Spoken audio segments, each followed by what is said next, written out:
Gjyshja 80 vjet merret me thashëtheme, shpesh herë I hidhran fëmijën e vet mes vete. Kjo është sprovë, fillimisht për ta, pastaj për juve, sprovë. Po.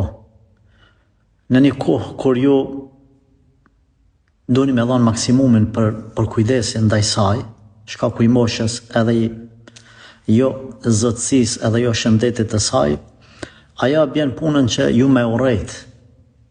Padyshim se ajo ka gjëna në këto veprime, por po arsyetoj pak për shkak të moshës dhe mentalitetit. Po du me arsyetu, ndoshta ajo është top në mendje, o shumë e kthjelltë, shumë e aftë.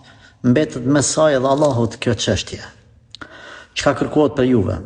Me këshillu, me të buta, me të mirë, mas gjyshe, mas së gjuna, se je më shume, mos e ngarko veten më shumë se sa që e ke ngarku që 80 vite. Nëse nuk dëgjon, le të vazhdoni drejtimin e vet. Ju mos bëni veprime të cilat juve ju shtin gjëna. Kaq saj. Domethënë ju e para duheni me u përkujdes për ta më ia dhënë hakin. Pastaj mos më bë diçka që ju më hyn hak asaj.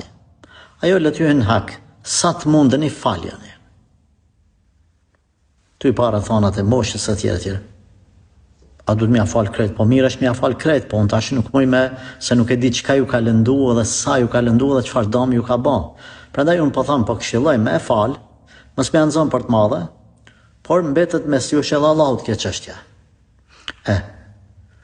Ju mos mi bane qfar zullumi, se jeni tash ma të fort, jeni ma të ri edhe moni mi bërtite dhe me shtyjnë stakfrulla, këto mos I bane.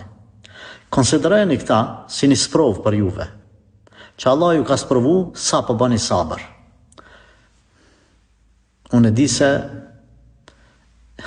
brendësia nuk ju le, ju jep siklet këherë. Ju jep siklet. Kush ka pas prender ose gjysher në për shtëpi ose gjyshe, e di që ka dhe më thonë, fjale popullore thot, plaku nuk vdes, pa të korit. Dhe më thonë, ta bjen puna si soje që ti mi bërtit, ti me stakfrulla me maltretu, e me marrëvesh njerëzit rreth teje. Por jo,